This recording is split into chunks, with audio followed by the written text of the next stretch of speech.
If everyone could please rise for the class processional.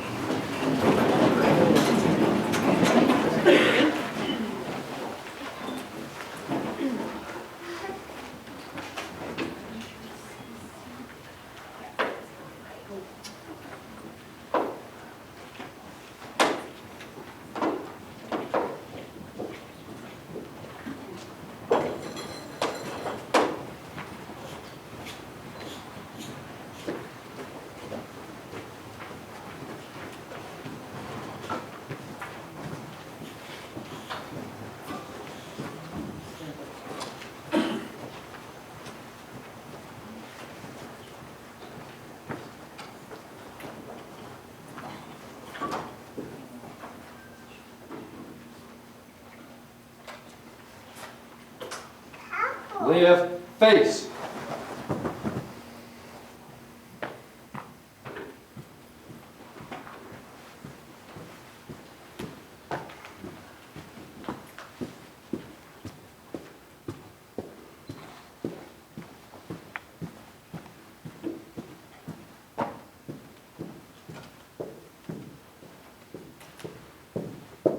It's my pleasure to introduce to you Mark Shelton, our training coordinator, who will sing our national anthem.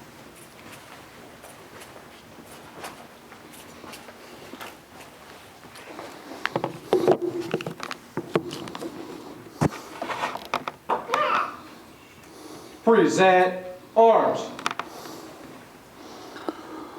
Oh, say, can you see by the dawn's early light what so proudly we hailed at the twilight's last gleaming, whose broad stripes and bright stars through the perilous fight o'er the ramparts we watched were so gallantly streaming, and the rocket's red glare, the bombs bursting in air, gave proof through the night that our flag was still there. Oh, say, does that star-spangled banner yet wave o'er the land of the free and the home of the brave? Order, arms.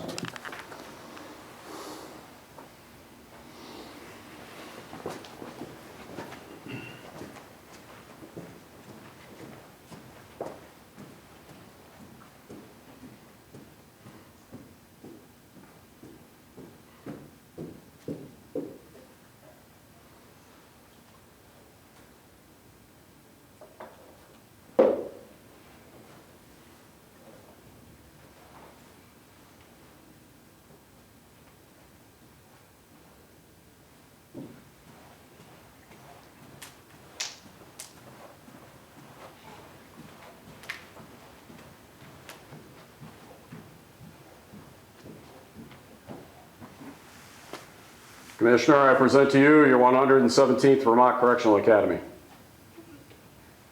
Please be seated.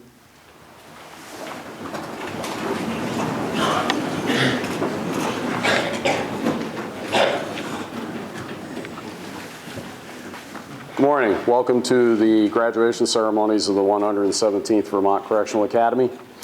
A time for our friends and families and colleagues to come together to celebrate as these new correctional officers take their place in our facilities.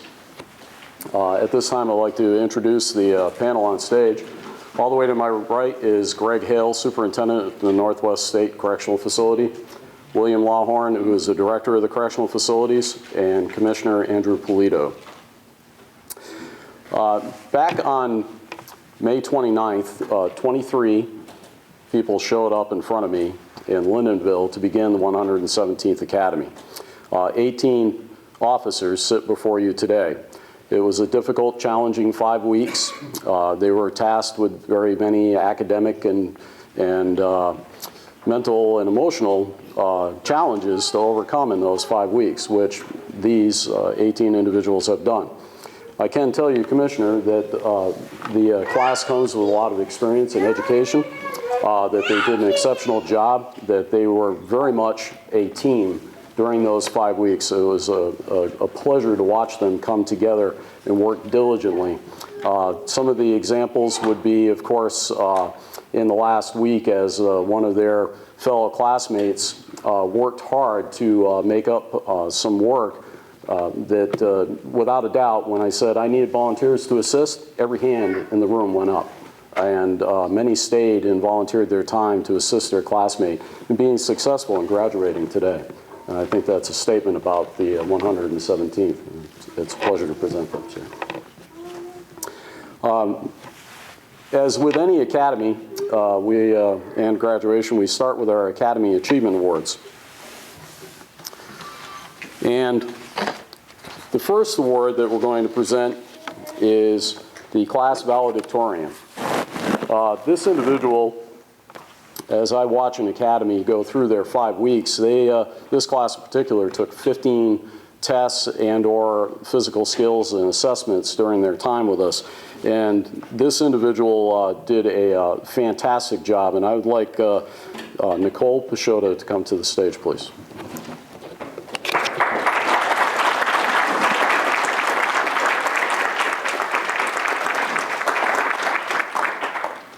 Officer Peixoto comes to us from the state of Florida, where she has experience in the Department of Corrections in that state, and she certainly worked diligently on her studies for accumulating the highest GPA of a 99.7% during the 117th Vermont Correctional Academy. She is our class valedictorian. Great job.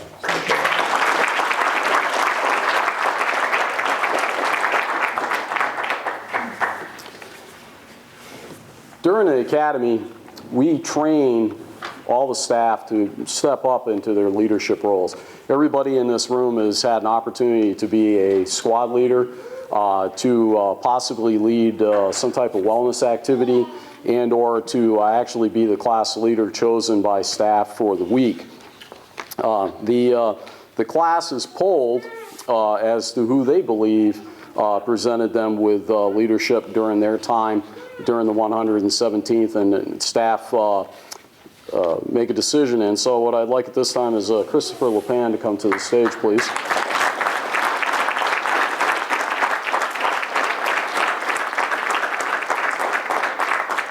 For demonstrating superior leadership qualities and providing outstanding service during the 117th Vermont Correctional Academy. Officer LePan, congratulations. Good job.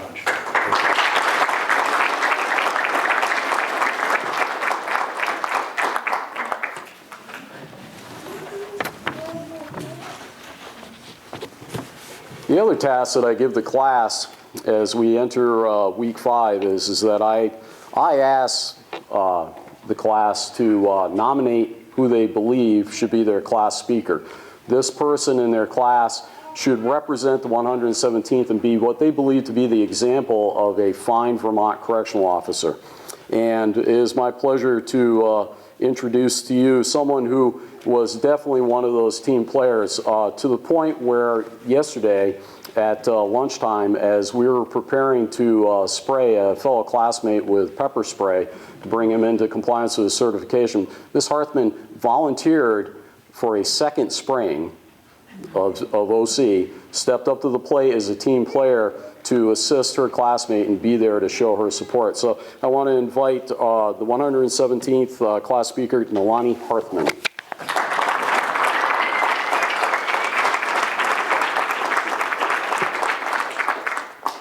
Good morning. First, I'd like to thank everyone who has made the Vermont 117th Correctional Academy possible.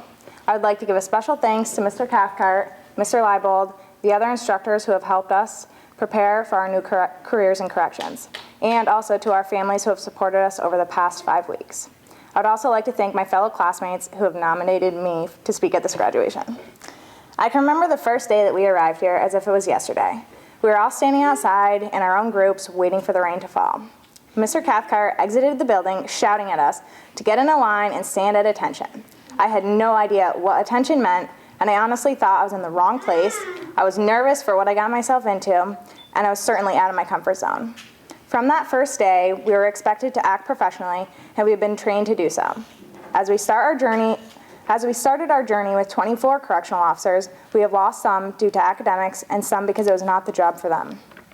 It was certainly hard to lose classmates who we became friends with, and as a class, we were able to get through it. We have ended our 5 weeks with 18 correctional officers. There are many people in this class who come from different backgrounds, are different ages, have different levels of education, and certainly have different personalities. Even though this is a very diverse group, we've been able to work together and help each other overcome the obstacles that we are faced with. As a class, we decided the most important attributes of a correctional officer are professionalism, integrity, and consistency. Here are a few examples of how we proved to each other and to ourselves that we have these attributes. During our first 3 weeks, we were pushed to our limits during our physical training sessions. We did push-ups, squats, jumping jacks, sit-ups, and crunches. Not to mention the pyramids. This is a combination of jumping jacks, push-ups, and sit-ups. The first week, I could barely walk up the steps, and I was very tempted to use the elevator. When it got tough during the training, we reassured each other that we could do it, and we were able to keep going. Over the weeks, we have worked together as a team, especially during the Advanced Communication Techniques Week. While at the hotel, there are groups of classmates making note cards for each other and practicing together to make sure they knew all the information. During this week, our class proved that we were committed to one another by taking time out of our day to help those who were not grasping the information. It was the most mentally exhausting week that we went through. Another example of our commitment to each other was during the use of force week. This was physically demanding week, and I know that each person gave over 100%. Our class was handcuffed, put in uncomfortable positions, and left with bumps and bruises. Even though all the physical training we had done had helped us prepare for this week, some may have wanted to give up, but we all kept going. During our encounter with the OC, we were told not to use profanity by Mr. Cathcart. And as much as we wanted to, we stayed professional and refrained from using any profane words. During this time, we worked together as a class, helping those who had been contaminated by the OC by running the hose, handing out paper towels, and making sure that everyone was still breathing. Even though our faces felt as if they were burning off, we still maintained our composure and we stuck by each other's side, helping to the best of our ability. We have spent time together, not just during class or physical training, but also outside of the academy, and we have helped each other in many different aspects. I was able to learn how to march properly, give commands, stand at ease, do pivots with the patience of my fellow classmates. I've been able to gain a lot from this experience. Overall, this has certainly been not an easy journey, and we have each been faced with hardships at times, but as a class, we have maintained our professionalism, integrity, and our consistency to each other, and now to each one of our facilities. 5 weeks ago, we were strangers, and now I am proud to call you my coworkers and friends. I'm glad that I was able to experience this opportunity with each one of you. Thank you.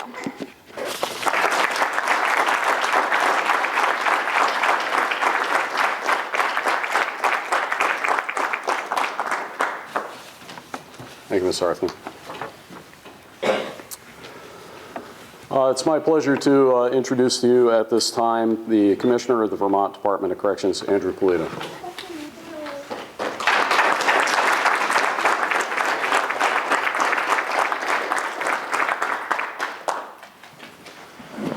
So one of the things that we always say in the department is people can change. So the 117th is a class that's in the midst of a change of the Department of Corrections. So when you have a department that's 1,000 employees, 12,000 people in your custody, operations all around the state, you get kind of used to routine changes, just flowing with personnel changes, new statute, all these other kinds of things. Well, a year ago, or I guess it was 10 months ago, we had Hurricane Irene blow through town, completely wiped out our correctional academy. And so our correctional academy, going back about a year ago, we had done a lot of work under Bill's great leadership to build this kind of state-of-the-art, technologically caught up to date training academy. We had great graduations in this room probably every couple of months. Some great guest speakers, and we used to pack the house. It was, we had the governor, lieutenant governor, the adjunct general of the National Guard, Speaker of the House, I think. They're just high-level people who would come in and be a guest speaker. I realized that as I was saying it, Greg. So we've had to kind of rebuild because the academy was flooded up to and including the ground floor, completely compromised the integrity of the structure, and will ultimately be taken down. But Bill has done a remarkable job of recreating the academy in Lyndonville. You guys are the first class to come through Lyndonville, and this is our first graduation of the new combined correctional academy because it was spread out throughout the state. We were revolving it. It was quite the challenge. But and so from a complete disaster that wiped out what we had, we are reemerging. Same thing with the people who are in our care and custody. Many of them really make a string of mistakes throughout their lives that lead to custody in the Department of Corrections. And what you'll see, not in all the cases, in many of the cases, are people completely reduced to zero. They've got nothing left, 90% of them. And that same 90% will re-enter our communities. And so it's vitally important about how you treat those individuals. And it is completely challenging. I specialize in the number of letters and lawsuits of any other person in state government. Something about 800 lawsuits a year come across my desk, and probably 6 times that in the number of letters people upset with the way you're going to treat them, upset with what they are entitled to that they didn't get, upset that they're still in jail, upset that they've pretty much been ripped off by every part of the system. And so it really can be a challenge. It can really be a challenge to try and take somebody who you know has hurt other people, has done all sorts of things that you probably sitting in your chair can't imagine, and try and treat them with dignity and respect. But that is what we do in this department. We don't make judgments. It's challenging. We don't make judgments about what they did. We try and get them back on the road to repairing the harm that they did and lead productive lives and pay taxes like the rest of us. And that's what we're about. And the people that you see up on this stage and the managers that you're going to come in contact with this department, those are the principles they embody. It's very easy to do what the rest of the society does, which is just to trash those 12,000 people, brand them, and then you're done. But if you keep adding up the equality, if you keep adding those numbers up, at some point you get to a huge, unmanageable number. Vermont's different than the rest of the states. We incarcerate a lot less than the rest of the country does, less than half of what the national average is, way more than what other developed countries do, but much less than what Vermont does, the country does. And the reason for that is we try and manage people at their lowest level of risk, not necessarily related to their crime, but their risk to reoffend. All of that stuff is really challenging. It puts a lot of lean on you personally. We've given up a lot of our lives, but I don't think any of us would change it for the impact that we've been able to have. I've cracked more teeth than anybody I know grinding them at night. It's just a part of the job, but it's a great part of life. And when you go to cocktail parties, man, everybody wants to talk to you because you're not like, well, I'm not going to say because I don't offend somebody else, but you're not doing some of the stuff that a lot of other people do to make a living. You're doing something really cool and interesting, and you're making a big impact. And what you do affects every other part of society. And so crime is coming down. We're a department where we operate consistently in the black. It's just a great time to be a part of this department. And if you make a commitment to it and you abide by the 12 work rules that we handed you and you live by those, you'll have a great career. These guys all started where you are.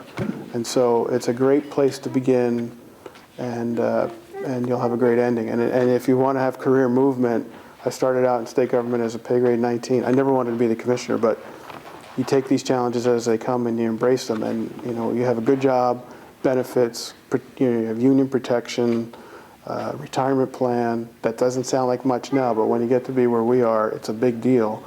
Good dental and health, all those things, and you have some guarantees. You don't get preferential shift and post at your level, but you will at some point, and those are big deals. And for somebody like Greg, who is pretty independent, it's a good way of life. And so, there's a long way from me saying welcome aboard, and I really hope that you embrace what we're about, and I really hope that you'll see the linkages between what you're about to do and maybe the rest of a successful life. So welcome aboard, and thank you.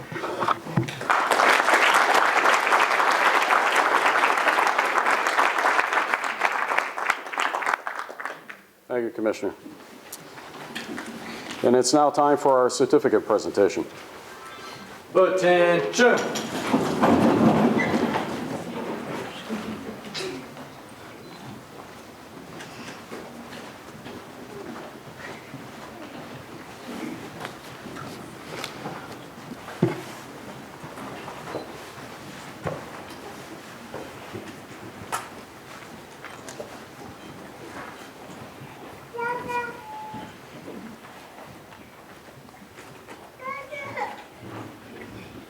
Mitchell Britton.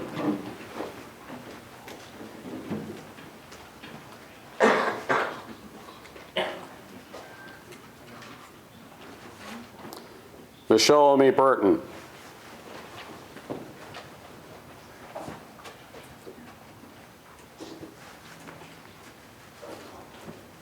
Philip Dupree.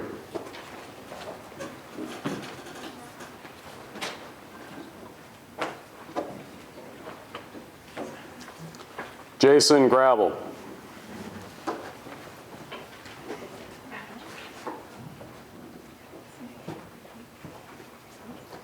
Nalani Harthman.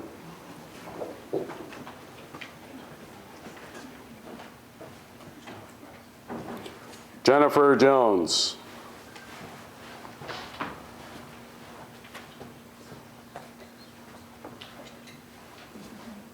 Jeffrey Jordan.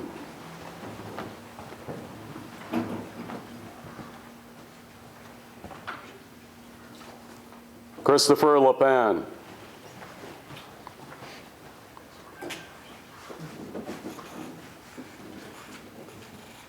Joshua McKay.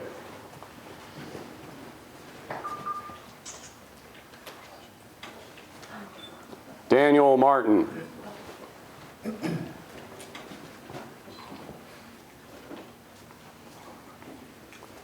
Jerome McCrae.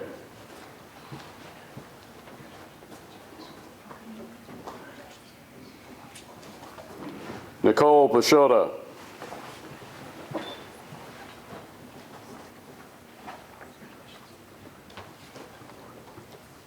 Alfred Reynolds.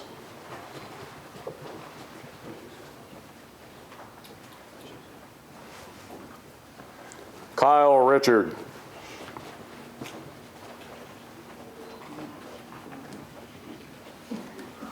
Jerry Smith.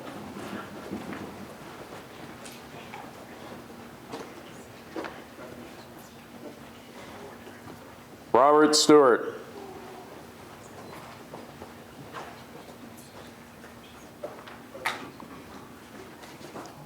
Sean Thompson.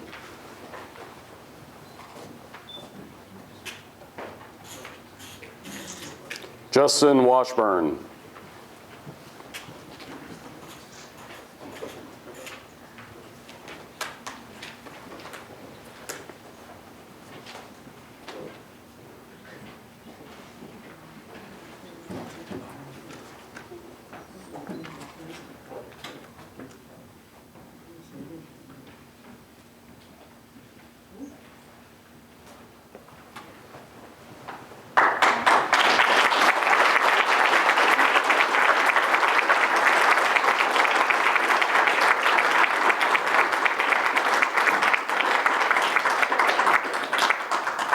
It's my pleasure to introduce William Lawhorn, who will administer the oath of the correctional officer to the class. Thank you, Bill.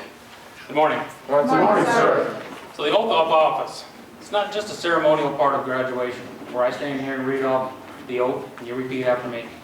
This is actually a point in your life where you're going to stand here publicly before your friends and family. You're going to make a promise. This is a promise you're making to yourself, to the Commissioner of Corrections, and to the people of the great state of Vermont. That promise is that you're accepting the duties of being a correctional officer. You know what that means. It's that you're going to wear your badge and your uniform with honor and dignity, and that you're going to fulfill your obligation as a public servant. So now, as I ask you to raise your right hand, and as you repeat these words after me, think about what you're stating. Think about the vow that you're making. Now repeat after me. I, and state your name. I, Acknowledge this oath in the badge of my profession. acknowledge this oath in the badge of my profession. As as symbols of the public trust in my ability and commitment as symbols of public trust in my ability and commitment to provide for the public safety as a professional correctional officer. to provide for the public safety as a professional correctional officer. I agree to maintain the highest ethical standards I agree to maintain the highest ethical standards and serve the Vermont Department of Corrections to the best of my ability. and serve the Vermont Department of Corrections to the best of my ability. I freely accept this responsibility I freely accept this responsibility and swear to uphold the humanitarian and swear to uphold the humanitarian and legal principles of the corrections profession throughout my career. and legal principles of the correctional profession throughout my career. Good job. Lower your hands. Thank you, and welcome to the Vermont Department of Corrections family.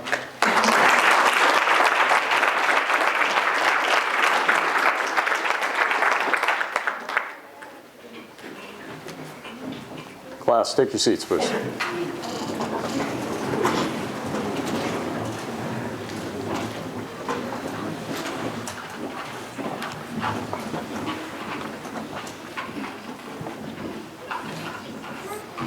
So,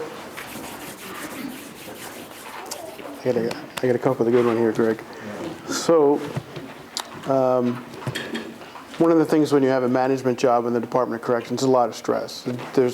We have more stress than any other state employee of our state employee counterparts. It's just a fact. Just the work that we do, the responsibility that we have, and so you have to seek out hobbies that will reduce your stress. So a couple of years ago, I came up with the bright idea that I wanted to learn how to fly a plane, right? So it was going to reduce my stress. So every time I'm coming in and I'm aiming down towards the runway and we're moving at about 100 miles an hour, I start getting really nervous, right? And I turned to my instructor and I said, I cannot get over this. It's freaking me out. And he said to me, that's good. That fear is keeping you alive. It's your brain telling your body that this is not good and you need to be paying attention. So I get a call from the governor's office. He asked me to be the commissioner of corrections. I went into total panic mode, thinking about the huge amount of liability I was about to inherit and that, pretty much give up the rest of my life. I realized, this is my brain telling my body, that's good. I know what I'm about to get myself into. Well, a couple of years ago, I am not a fan of direct appointments. I hate them. I think you should go through, if you're going to have any system integrity, you need to have a hiring process. Everybody needs to have access to that job if they qualify for it, and you need to go through the entire process, as much as a burden as it is. But I have the authority to appoint people, which I have used, I think, in just one particular case. So I was stuck. I really needed a superintendent in Chittenden. Superintendent jobs are really difficult. You're responsible for a lot of stuff, most of which is not in your control, but done through training and influence and other stuff. So I had been watching Greg grow up through the department, and I always thought he was one of our bright stars. And so I come up with the idea. I call Greg. I said, Greg, I need you to do me a favor. Anything you need, boss. I need you to be the Chittenden superintendent. The phone line went dead. Literally dead. And I thought, there's Greg's brain telling him he knows probably what to get into. And he said, never even asked me about money. Absolutely, I'll do it. And I thought, there's a guy I want to be a Chittenden superintendent. And he's turned out to be, I think Bill would agree, one of our better superintendents. And we have a lot of great superintendents. Greg was the only one we did through direct appointment. And we just recently recognized Greg for his hard work. He's transitioned probably more facilities than any other superintendent and has a unique set of skills in that regard and runs a safe institution, as does every one of our sitting superintendents. When we transitioned the academy, we did make a contemplated decision to look internal for people who would be our keynote speakers, and so Greg is our first, and so it's my pleasure to introduce somebody who I think the world of, Greg Hale.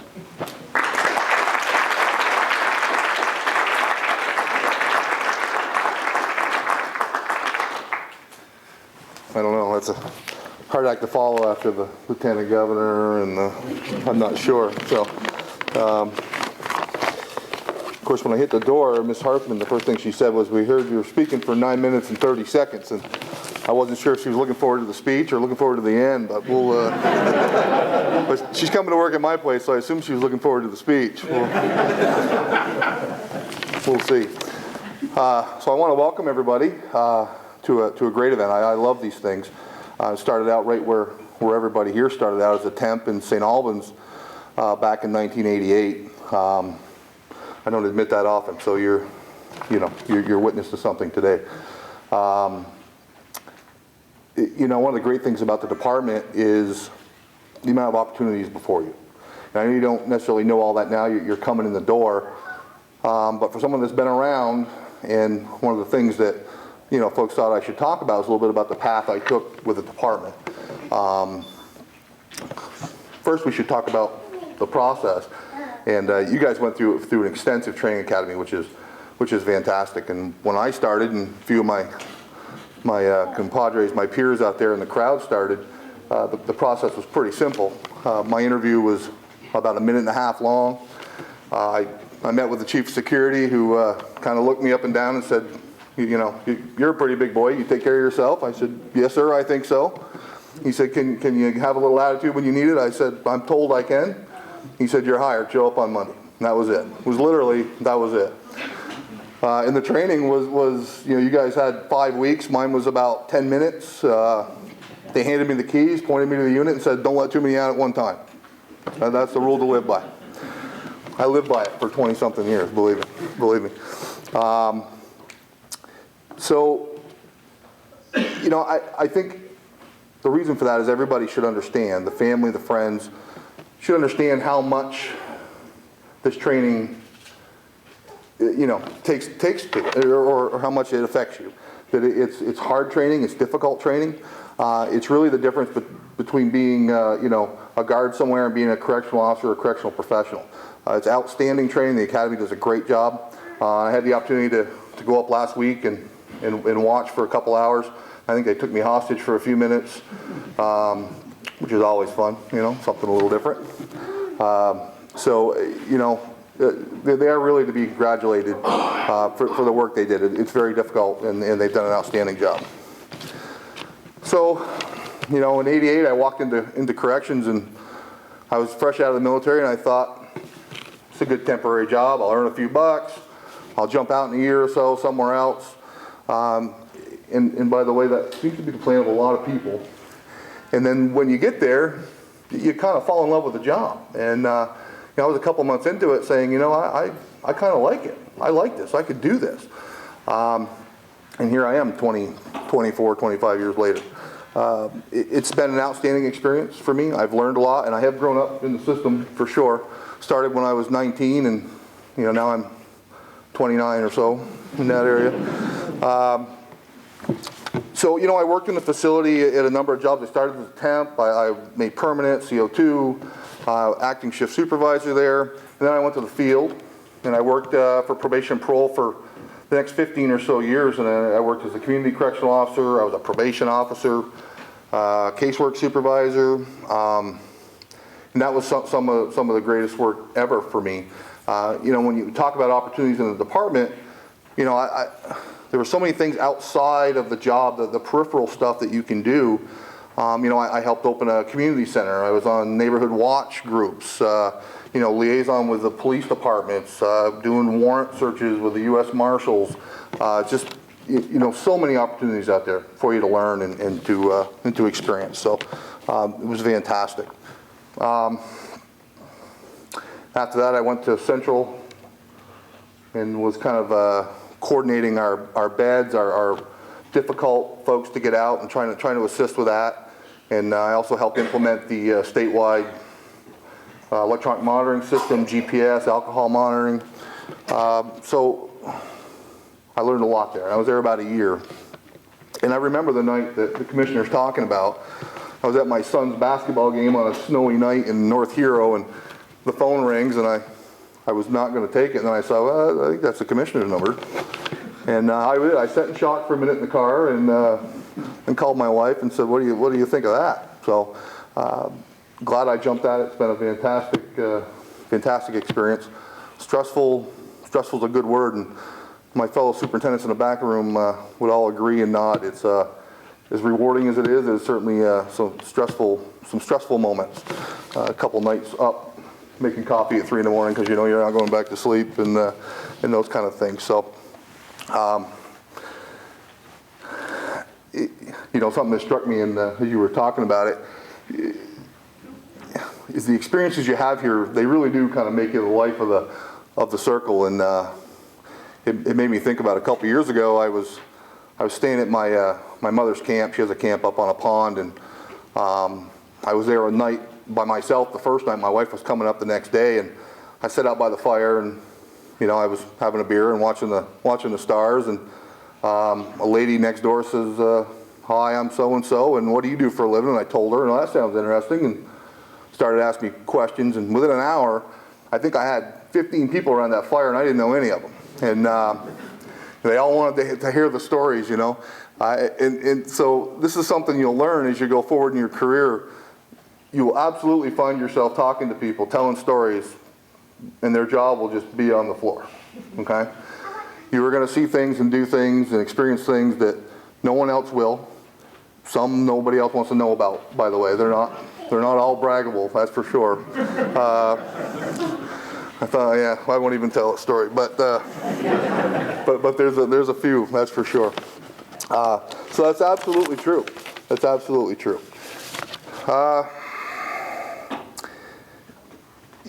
So one of the greatest things about this job is just the people you experience, the people you get to work with. I've worked with so many great people over the years, had so much support. You'll work with people that will be legends within corrections, in years to come. Some legends in their own mind, by the way. You always have a few of those too, right? Try not to be one of those. Try to be a legend in the department. It's just been a fantastic experience, and I hope all of you have the same experience I had, and I'm sure you will if that's your goal. It's out there for you.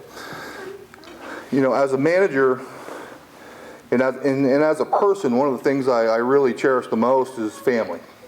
And Bill welcomed you all to the family after the oath, and I absolutely believe in that we are a family, that we're bonded by that need, that want to take care of each other, to watch each other's backs, to share in experiences that other folks don't necessarily understand. So understand that part, that your family and friends won't always understand where your stress comes from, or the kind of brotherhood that you're part of. Take the time to help them understand that, or at least understand why they don't understand. Okay? It's important. I've been married a long time, and there's been some rocky moments where, my wife just doesn't understand, and I'm glad she doesn't understand. I don't necessarily want her to experience everything, or it wouldn't be any fun if we were all doing the same thing. So take that time to talk to your family and your friends. It's important, very important. You're going to work a lot of long, odd, hard hours. It's going to happen. I worked many at Christmas and Thanksgiving and birthdays, and it just makes it difficult. So enjoy that time you do have with people. Make it the most. Make it the most. You won't miss them all, I promise. But here and there, you'll miss one. That's for sure. So I'm not going to go 9 minutes and 30 seconds. I'm not. I don't think I've ever talked 9 minutes. Maybe I have. No comments in the back. I see people back there smiling. So, for me, I grew up in a military background kind of family. We grew up with those words you see on TV, the honor and integrity, and those things that you kind of hear on TV were kind of a mantra at my house. They were important. They were important.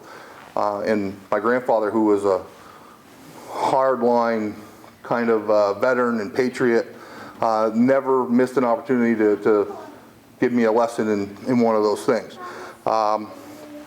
So one of the questions I get the most from new cadets is, how'd you get where you are? You started where I did. How'd you get there? So, I gave that some thought when I was preparing for this, and so I came up with kind of a list of things that I live by, and I'm going to pass them on to you. Now, whether you use them or not is certainly up to you. If you forget them, call me. I'll send them over.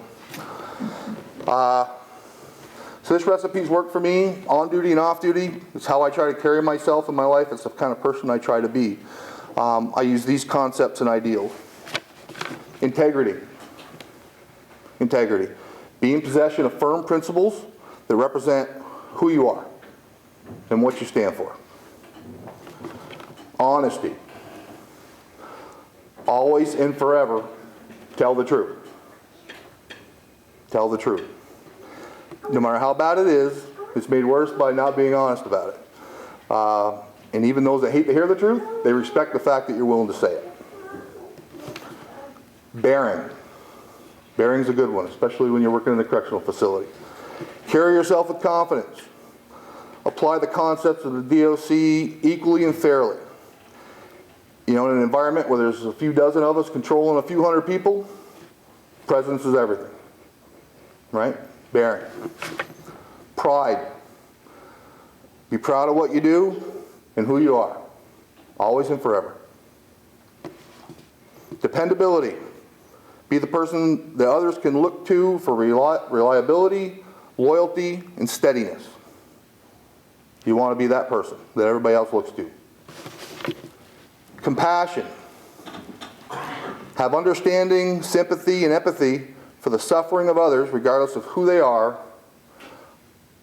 or what they stand for. Have compassion. Endurance. Don't give up on yourself, the people, or the things you hold important, or that you know are right. And the last one, and I'm still working on this one, by the way. I'm better. But there's always room to improve. Tact. Tact. You know, words can hurt and stifle, and those same words can heal and inspire. So just be mindful of what you're putting out there and what the message is you want to be heard. Tact, it's important. It's important. I'm not looking back at my boss because I'm sure he's thinking, he's running them through his head. So these are the things I've used to guide me through my life and career. I'm not saying they'll work for you, but they're things that have worked for me. I want to say congratulations. I want to welcome you all to the family. I'll speak for myself, and I feel good enough to speak for my fellow superintendents. If you guys need anything during your career, look us up. We're happy to help. Thank you.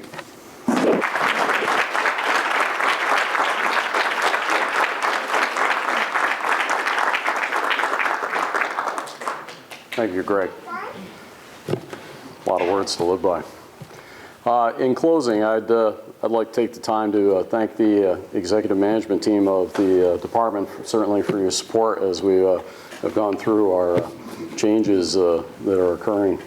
And I also want to thank the superintendents and the district managers that are out there, the facilities and field offices, as they support the academy process by answering the phone, checking their email, finding out who I need or who the staff need to come to the academy to instruct a class. Without fail, they send those people. And certainly, not the least of which is to thank my staff. I certainly appreciate them. John Leibold, Michaela Hammond, Mark Shelton, Ross Farnsworth. I appreciate all the hard work that you do for the unit and making this happen. Certainly I want to thank Jen Sprafke for helping out as always and coming here on graduation day and teaching classes and answering the phone when I've got questions. So thank you to all of you. At this time, I'd like to ask everyone to please stand for the class recessional.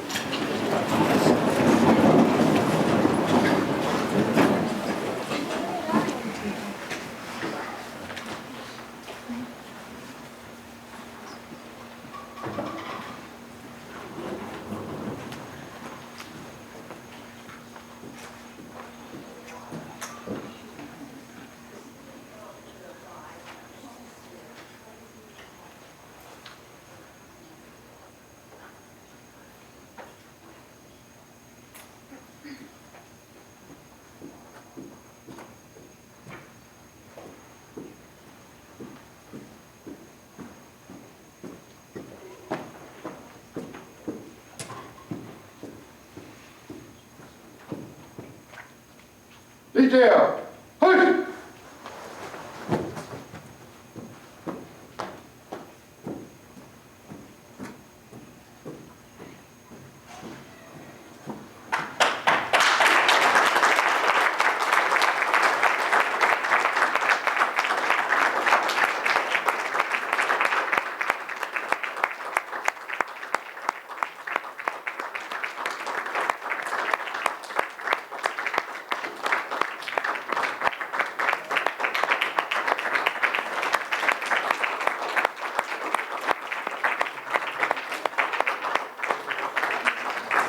I'd like to thank you all for coming. There